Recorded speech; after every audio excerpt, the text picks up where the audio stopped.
Hello everyone, NoctM0 here, and loving the new Death cinematics that they got for John Deere and Friday the 13th. Today I want to talk about some future DLC ideas, as well as the new patch notes that came out.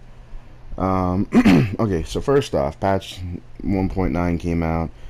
What a clusterfuck that was. Now, cool, yeah, we got the smaller cabins, I or smaller maps. What why am I saying cabins? My brain's so befuddled right now. I do work a night job. Anyway, so yeah, the new maps are actually not so bad. Again, they're not really new. It's the same maps, just they've been switched around somewhat. And I mean, this is what we pretty much got out of them.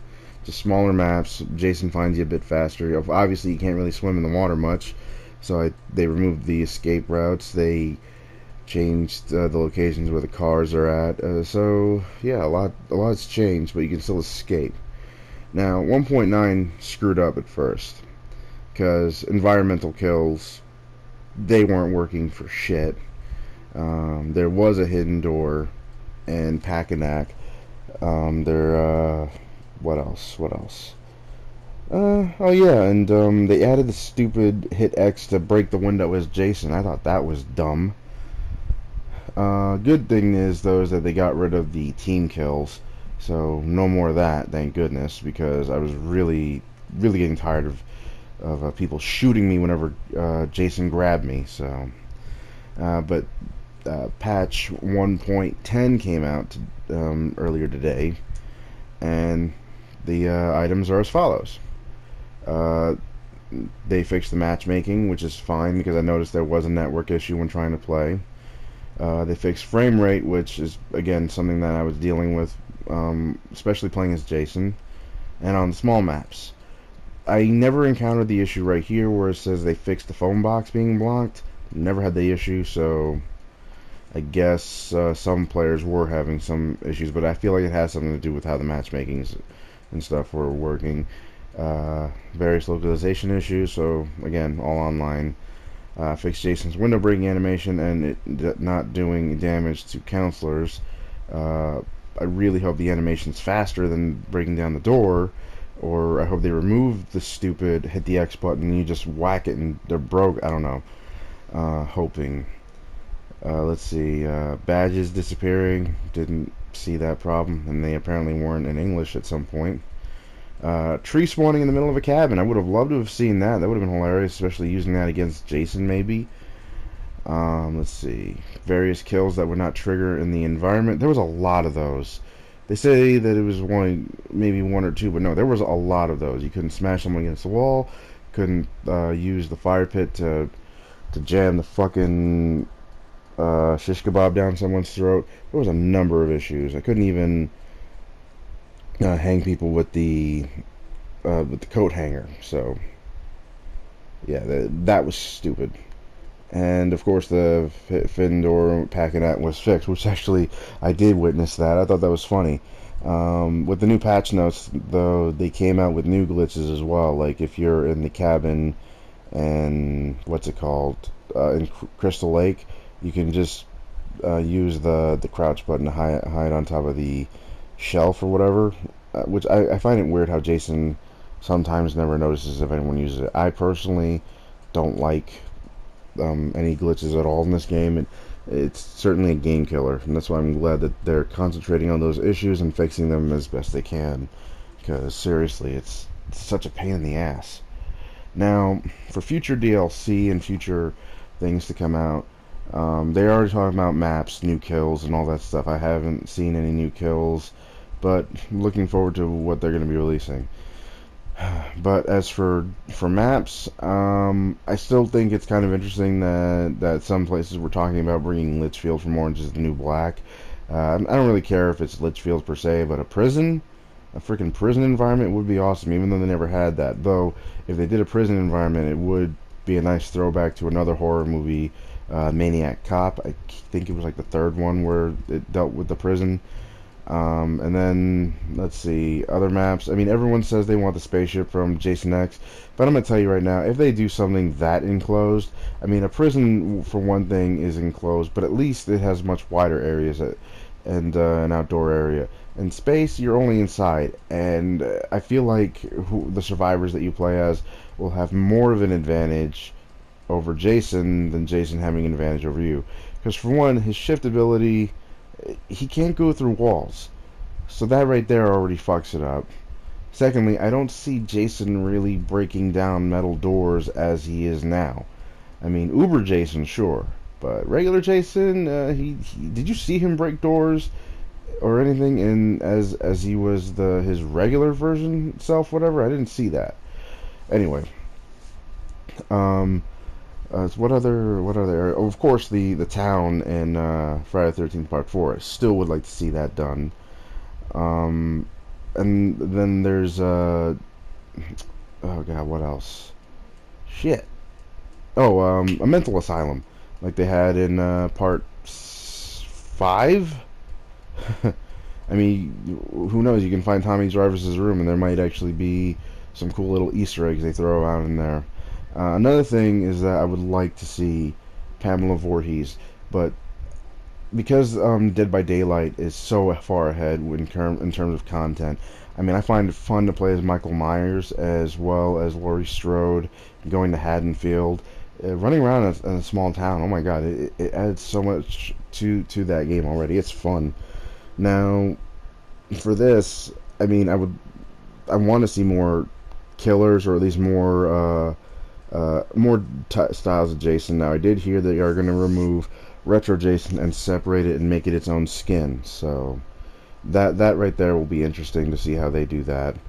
Um, as for Pamela Voorhees, if they bring her in, I kind of want her to be a completely separate style of gameplay from Jason, because Jason is this tumbling, towering, like Goliath of fuck you. That where Pamela Voorhees, she's pretty much as small as anyone of the counselors here. Honestly, it would be creepy as fuck if she just crawls through the window and she's in the cabin with you and you just don't know it. I mean, what if she doesn't have a terror radius like Jason? Whereas Jason does his splatter kills to everybody. I would like to see Pamela Voorhees. Honestly, I'd rather she play as first person. Now, I bet everyone's thinking, what the fuck, why first person? Well, think about it.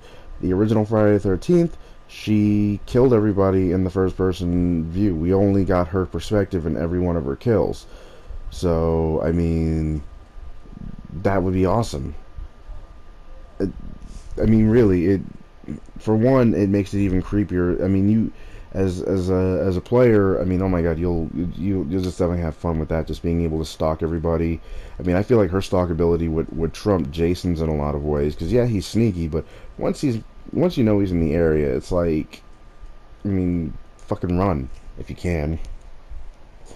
As for Pamela, however, I mean, I feel like she would only use the hunting knife. Now, if they would give her various weapons, like a spear or something like she did in the original film, it'd be cool just to see just different ways of killing. But of course, done in the first person. But if they can't do that, sure, just leave it at third. But I still think it'd be a good idea to have Pamela do all the kills in first person. But then, of course, people would probably want Jason to be able to switch between the first and third person. I don't think that style of gameplay would be hard. I mean, a number of games in the past have made the efforts to switch between first and third, and it's actually worked pretty well from what I've seen. Um, and then, of course, there's a game mode that I would like to see.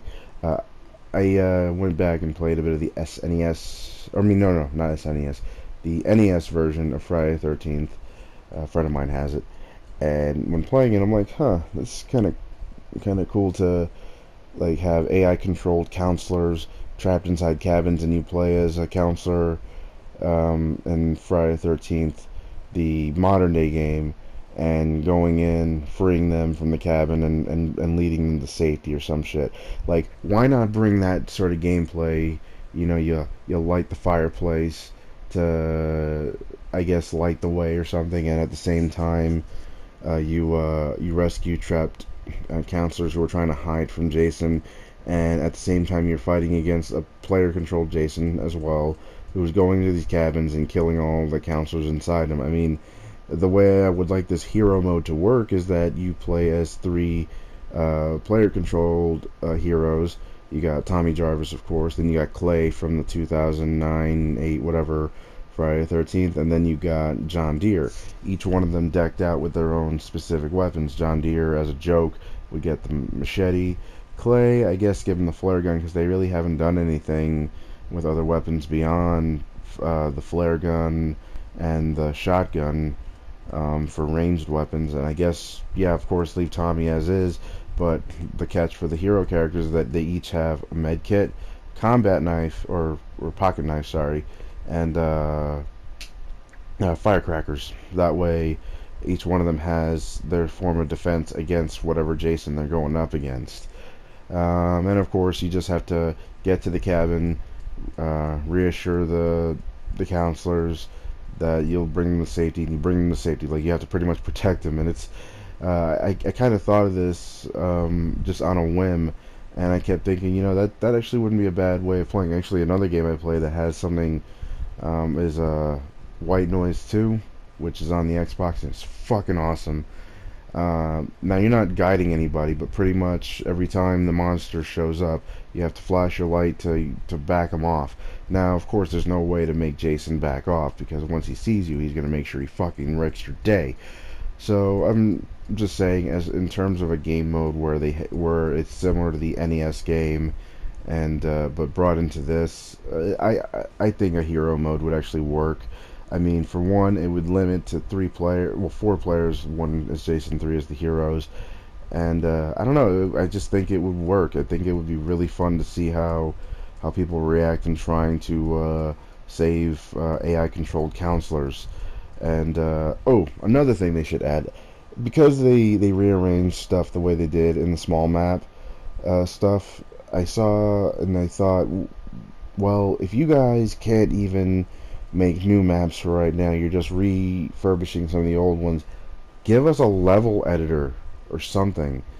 I mean, if you guys can't shell out new maps, then let the fans have the opportunity to create their own levels, their own maps, and whatnot. It would be really awesome to see what creative content people can shell out. And really, there is the community of creative people out there right now. They would make something fucking awesome. I'm so surprised there hasn't been a mod of this game yet, or if I haven't seen one or heard of it yet. Anyway, that's all I got. Please like, share, and subscribe to the channel. Let me know your thoughts on the future DLC. Let me know what you think of the patches, and sorry for the clickbait. Take care.